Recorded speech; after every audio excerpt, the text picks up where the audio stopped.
So Hawkeye came out, and it's getting decent reviews. If you watched my last video, you'll know that it wasn't my favorite show. I didn't like the finale all that much, but overall it was fun. However, there's a certain group of people on the internet that don't seem to like anything Marvel is doing these days. Well, except for No Way Home, they fucking love that movie, with good reason. But everything else that's coming out in Phase 4 is garbage to them. Mainly because it's woke. Yes, you heard it right. The MCU is getting too woke now, and they are pissed. According to these anti-SJWs, the worst thing that can possibly happen to a movie is it becoming woke. Woke, if you don't know, is a term for progressive people who are alert to injustice, specifically topics like racism. If you can explain to me why that's a bad thing, then I will give you a cookie. Now, are these channels like Nerdrotic, The Quartering, RK Outpost actually so vexed by women or people of color having prominent roles in movies that they dedicate their lives to complaining about it? No.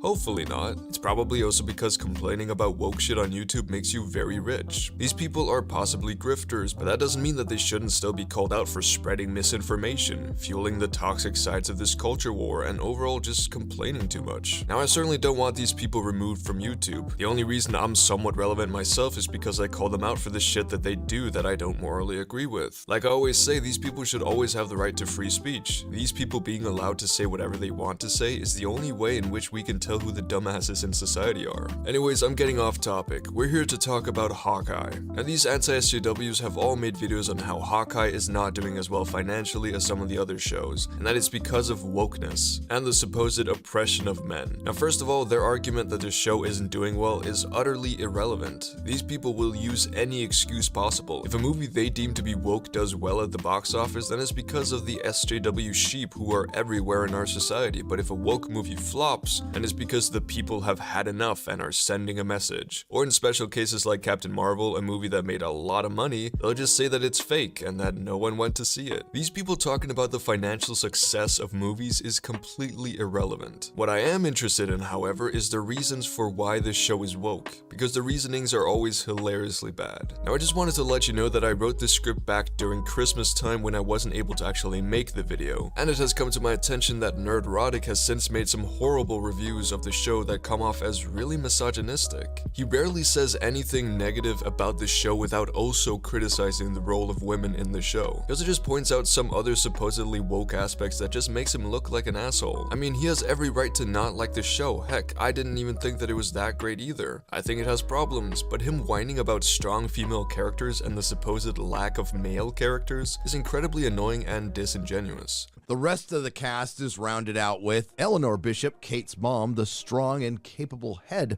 of a security company in New York; Echo, or Maya Lopez, the very strong and capable leader of a group of white male simpletons known as the Tracksuit Mafia; a hero who is not only deaf, she has a prosthetic leg, and a heart of gold despite being the leader of a criminal organization. She's also on a quest to find out the identity of Ronan, who is the killer of her soulful saint yet criminal father; Derek Bishop, Kate's irresponsible father who died during the Battle of New York, leaving his family in debt; Armand Duquesne, the misogynist and duplicitous businessman and uncle to Jack, who threatens Eleanor Bishop and later ends up murdered mysteriously in the first episode. We start out back in 2018. Yelena and a partner are there to free another Black Widow from the chemical subjugation, but apparently this one was already freed or didn't need to be freed, so maybe I got the entire theme of Black Widow wrong. I thought it was freeing the women of subjugation so they can go live normal and happy lives,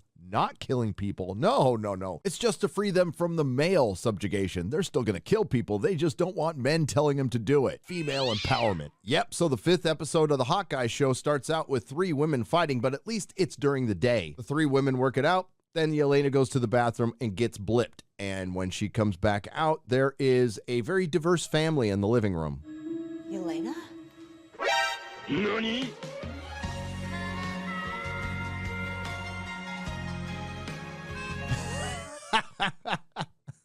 I really don't understand how this man's mind works. However, this video isn't the focus of today. If you want me to respond to this video in particular, then let me know down below. But for now, let's just move on. So Nerdrotic has this show called Friday Night Tights, where him and a bunch of other alpha males talk about pop culture. As always, please don't send them any hate, it's just not needed. But anyways, they did one of these live streams when only 2 episodes of Hawkeye had been released, and they did not like it. Here's a clip from the stream. The opening credits are her being amazing at archery, her being amazing at martial arts, her being amazing at fencing.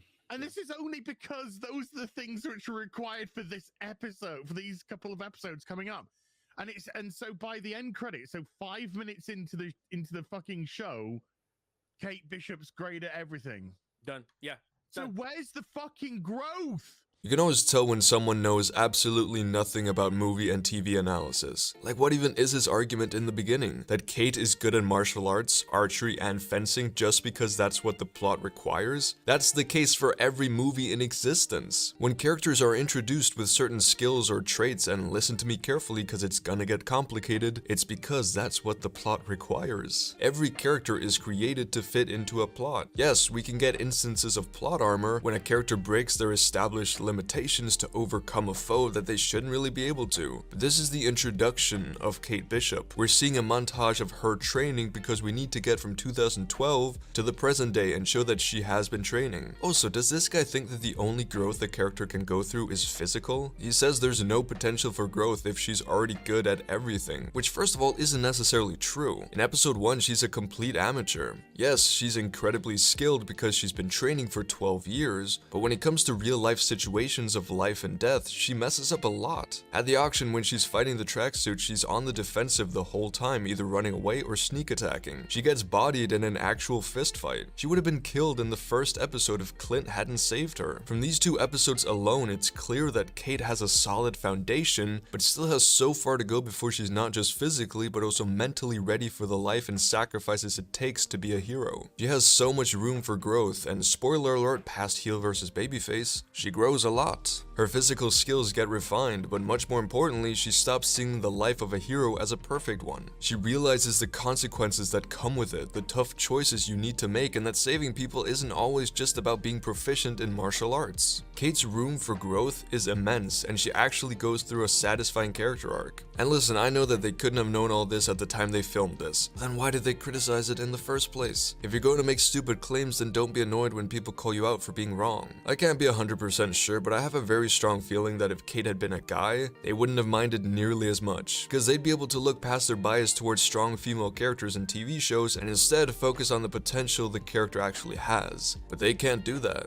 I watch this and all I can see is every scene mirrors what Marvel has told us that they have to do with their universe, which is women are amazing, women are the best, and we have to empower women. Again, Kate gets her ass handed to her during the first episode and throughout most of the show, including episode 2, which was out at the time they recorded this. Clay makes fun of Kate like all the time. Whenever she wants to be cool and show that she's a badass, he takes the piss out of her. When he's trapped, she tries to rescue him, but fails miserably and gets caught too, which ruins Clint's plans for escaping after he had gathered all the information he needed. At no point in any of the episodes did I feel that Kate was more skilled than Clint, or was the dominating force in their interactions. What did happen is that Kate grew as a person, getting better at planning ahead, learning to make important decisions at the right times, and overall becoming a partner that Clint respected. Clint had his own story of dealing with his Ronin past and balancing his family life with the hero life that always keeps coming back to bite him in the ass. The notion that this show empowers female characters at the expense of male characters is complete bullshit, and anyone who actually takes these goofballs seriously really needs to rethink their priorities. Anyways, I'm guessing rest of the stream went pretty much the same, with a couple of epic jokes mixed in. Or the red arrow.